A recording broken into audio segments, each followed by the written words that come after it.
Republican Speaker MAGA Mike Johnson just got a rude awakening, and whatever staffer convinced him to go on C-SPAN and listen to what the actual people think about his conduct and behavior, well, those staffers need to get a raise. So MAGA Mike Johnson was on C-SPAN, and he heard how people feel about Donald Trump and his government shutdown, as he and Donald Trump are ripping away the Affordable Care Act subsidies for tens of millions of Americans, and how he and Donald Trump are continuing just to destroy the country and gaslight us all at the same time. So I want to show you MAGA Mike sitting there as he's being told outside of his bubble what people are really experiencing. There are a number of examples that I want to show you. So in the first clip that you probably haven't seen anywhere else, MAGA Mike is asked, I think, the most simple question. Okay, MAGA Mike, how are you actually going to fix Obamacare? You all say you don't like the Affordable Care Act. You don't like the subsidies. You don't like this. You don't like that. What do you like? What is your plan? And MAGA Mike won't be able to answer that. Here, play this clip. And I also want to know, what is y'all's plan to fix the Obamacare? Great questions. There's a lot of improvements that are needed. Obamacare did not do what was promised. Everybody can acknowledge that. As I mentioned, premiums are up 60% since it became law in 2010. And you have less access to care, and in some parts of the country, lower quality of care. So we got to fix that. Republicans are the party that have the ideas to do that. We have a doctors caucus inside the Republican conference that works around the clock, putting together these ideas, talking to stakeholders and other providers around the country. We have a lot of ideas to fix it. Some people say, why can't you just rip Obamacare out at the roots and start over? It's very, very complicated. It affects about 18% of the U.S. economy, healthcare. But there's lots of areas of improvement. We have not, this is not a talking point for us. We've demonstrated it in the One Big Beautiful Bill, the Working Families Tax Cuts. We added lots of provisions, for example, to reform Medicaid. It was being drained. The resources there are intended for U.S. citizens that are in a small number of categories, the disabled, the elderly, young pregnant women in difficult situations, etc. But what was happening is you had illegal aliens draining the resources who are not allowed to do it under law, and you had young able-bodied men, for example, without dependents who were riding the wagon. We reformed that in our bill. We reduced the cost, and the Congressional Budget Office, the CBO, just analyzed in late August, August 25th, in the report. They said it's going to have the desired effect. And again, as William Melvin noted, the Affordable Care Act became law over 5,000 days ago.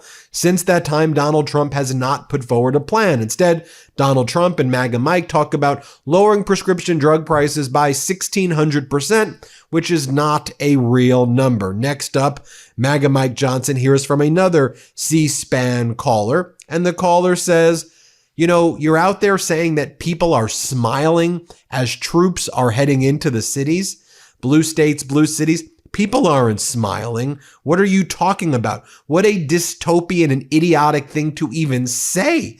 And this is, I think, so important for MAGA Mike to just be there and hear. This is what the Meidas Mighty are saying. This is what Americans are saying. I understand Donald Trump's, bubble and their talking points. People love this. People don't love ICE ripping people off the streets and putting them into concentration camps. Here, let's play this clip.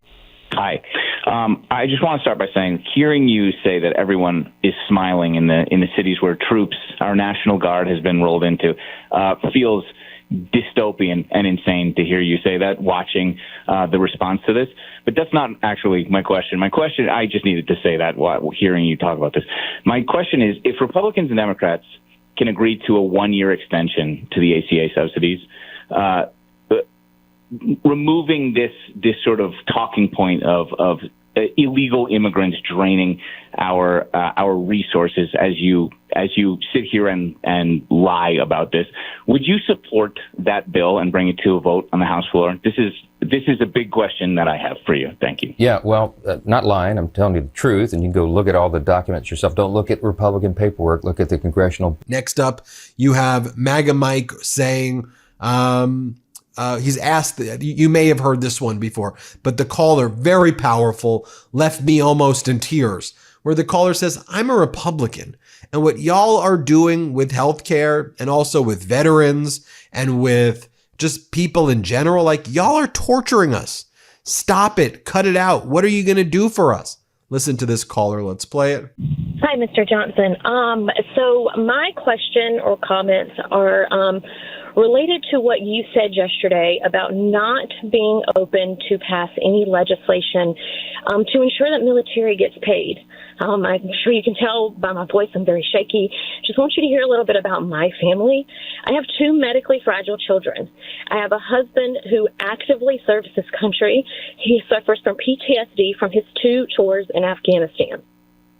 If we see a lapse in pay come the 15th, my children do not get the medication that's needed for them to live their life, because we live paycheck to paycheck. I heard you earlier say that you side with President Trump on anything that he says. Well, I just read an article this morning that said he absolutely wholeheartedly believes that there needs to be legislation put in so that we do not miss a paycheck. You have the power to do that.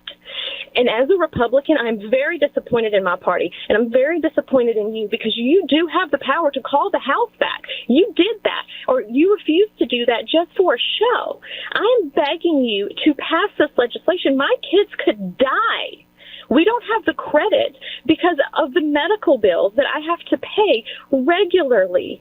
You could stop this, and you could be the one that could say military's getting paid.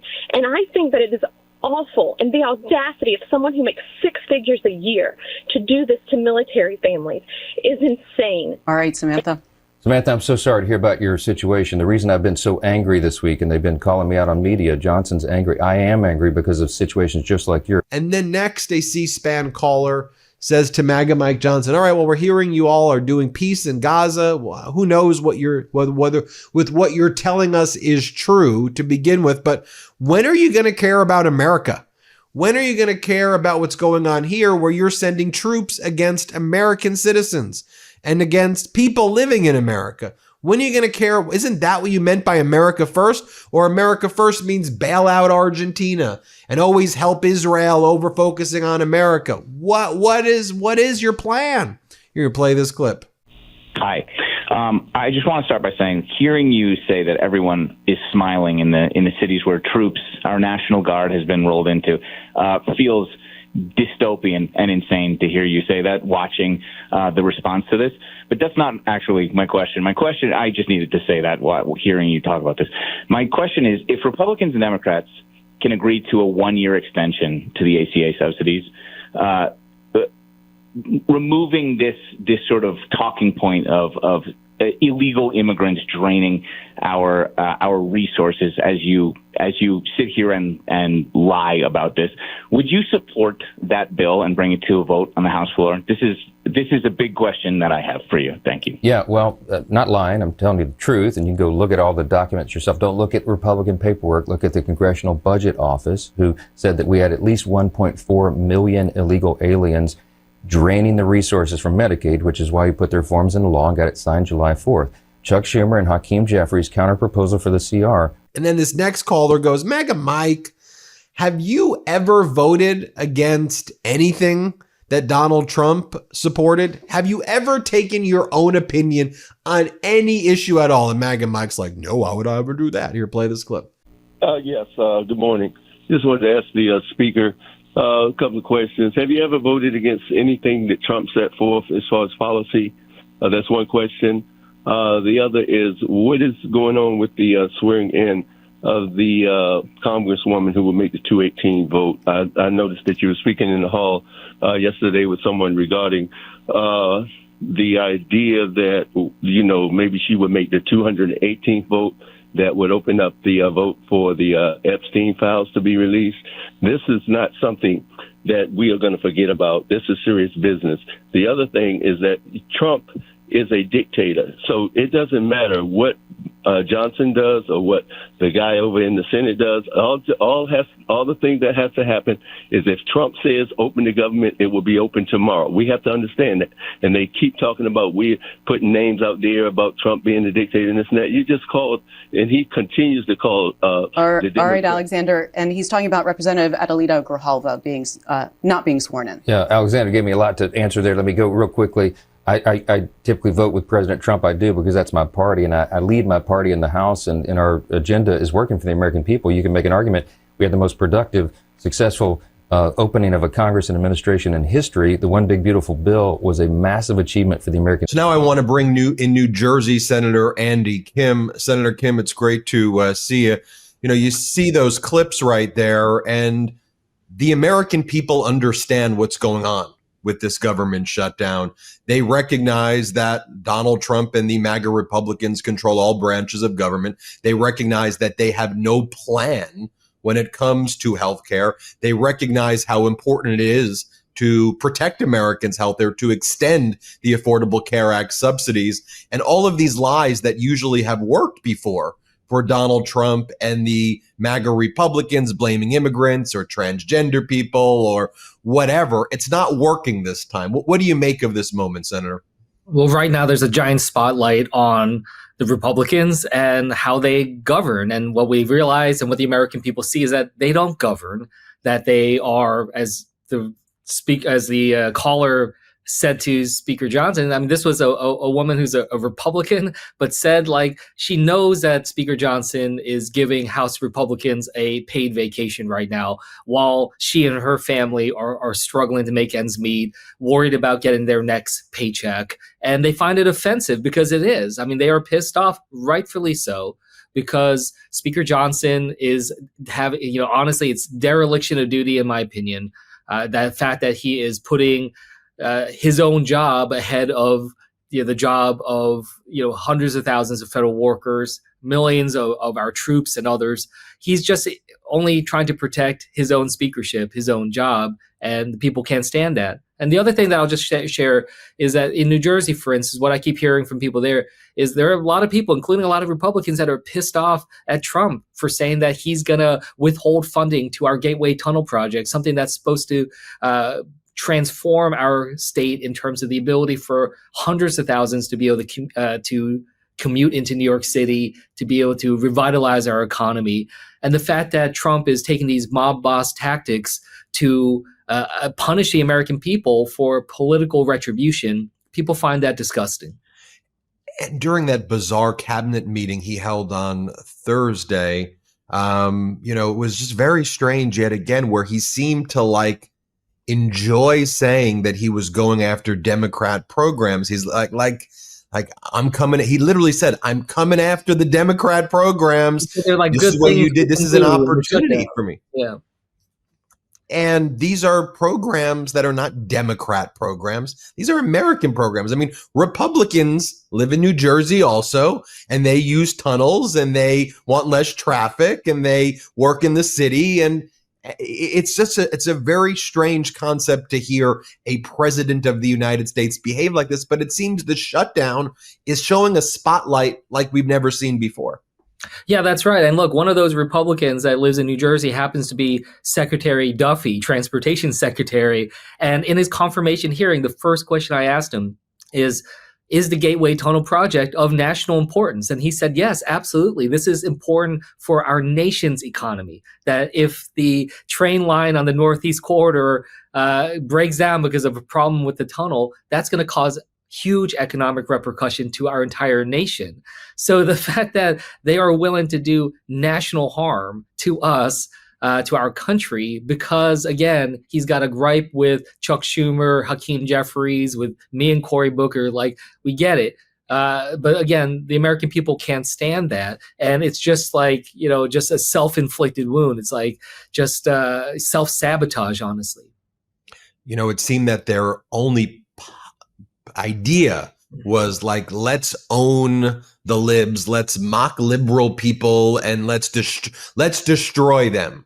And Trump's even taking that to they're the enemy from within. Let's send the military and go after areas that we consider to be liberal areas, whatever that means. And meanwhile, you have the American people saying, can't afford my groceries right now. You promised me, Donald, that this was going to be cheaper, and it's not helping me when you say it's cheaper and it's not cheaper. When you say you brought in $17 trillion, well, if you really did that, shouldn't that be helping everybody? Where's our dividend checks that you promised? Where is our Doge checks and our tariff checks and all of the things that you said, and we don't want to hear 2 more weeks. It just feels like, whether it's like a Bernie Madoff or people who have been involved in the Ponzi schemes, at the end, people keep saying, all right, I want my money now. Let's go. And, they're trying the same old stuff. I'm trying to get you your money, but the migrants, stop with the migrants this time. I need it. That seems to be the moment we're in. Right? It feels different. Senator. It does. And I think because the American people are wising up to this and they're seeing it. I mean, look, whether it's the farmers that got screwed over because of Trump and his tariffs and, him going after and antagonize all these different allies and partners around the world. And we see that, where they're taking that tariff money, they're plowing it right into, getting Black Hawk helicopters for ICE, flying over Chicago. I just visited with the National Guard in D.C. to get a sense of what's going on there. We are paying as a nation $1.3 million a day to have the National Guard go around D.C. And what are they doing? They're spreading around mulch. They're trimming trees. I kid you not. They literally gave me statistics for how many trash bags they lifted up. Is that really the best use of our money? By the end of this year, it's expected to have cost over $200 million to have these National Guard in D.C. There's much better use to be able to help families be able to afford their health care, be able to afford housing and other things like that, rather than just putting on a show for Donald Trump to pretend like, he's the commander in chief, able to just put the U.S. military on the ground in our own streets, like he said to the generals, using American cities as a training ground.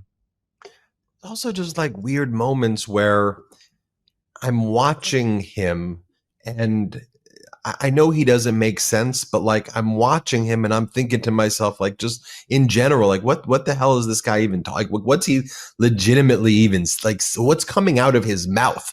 And the thoughts aren't coherent. He was asked a question about suspending habeas corpus, and he believed that habeas corpus was a person. He said, "Who's that? Who's that?"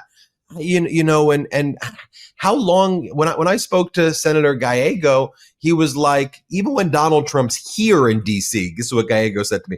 He goes, he's not here.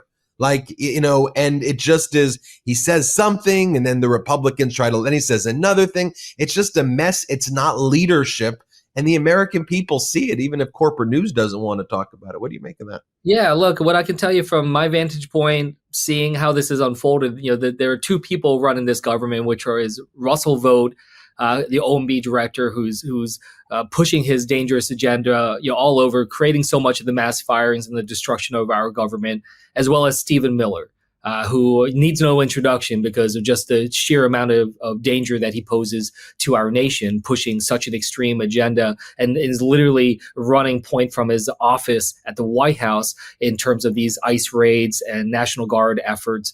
Those are the 2 that are in charge. And everybody here at the U.S. Senate, they know that's who's running our government. Donald Trump, he'll give some talking points and a press conference here and there. But, this is what I hope the American people see, is that our government is run by some of the most extreme radicals that I've ever seen during my time in government. They are trying to reshape our country, not just for the next 3 years, but for decades to come. And I'm a father of an 8-year-old and a 10-year-old, and I refuse to let Stephen Miller, Russell Vought, and Donald Trump shape the America that my kids are going to grow up in. Before we go, we talked a little bit about the cancellation of the Holland Tunnel, money going there. Can you describe, just being from New Jersey, what a big deal this is and how venomous and vicious this really is, and what it means in terms of just our country in general? Yeah, absolutely. So it's not the Holland Tunnel, but it's a Hudson Tunnel. It's meant to double the number of train lines we have. We have this tunnel that is, over 100 years old. Very much could pose a huge transportation challenge if it falls apart and continues to crumble. This is something that we need, because if we lose that train line, connecting the East Coast. It's going to cause so much economic damage. It's going to raise prices for so many American families with goods being transported around. It's going to cause enormous disruption. And for my state, it's a lifeline. It is necessary for people to have commute into New York City. The challenges we faced last summer with Penn Station having the New Jersey Transit having problems, and tens of thousands of people getting stuck at Penn Station. This is the number one transportation infrastructure in the entire region. And it's something that unifies everybody in the state of New Jersey. And I'll be honest with you, the moment that Donald Trump said he was going to hold back on that funding, I think is the moment that Donald Trump lost the governor's race for the Republicans in New Jersey, as we have a race coming up in just a few weeks. Because people, again, they don't like that. They don't like the idea that Donald Trump is just actually trying to harm the American people. Think of the American people as just collateral damage in his own political retribution and mob boss tactics. That's sort of the latest dynamic that we're seeing in New Jersey. Senator Kim, thanks for joining us as always. We hope you come back. Thank you so much. Everybody hit subscribe. Let's get to 6 million subscribers. Want to stay plugged in? Become a subscriber to our Substack at MeidasPlus.com. You'll get daily recaps from Ron Filipkowski, ad-free episodes of our podcast, and more exclusive content only available at MeidasPlus.com.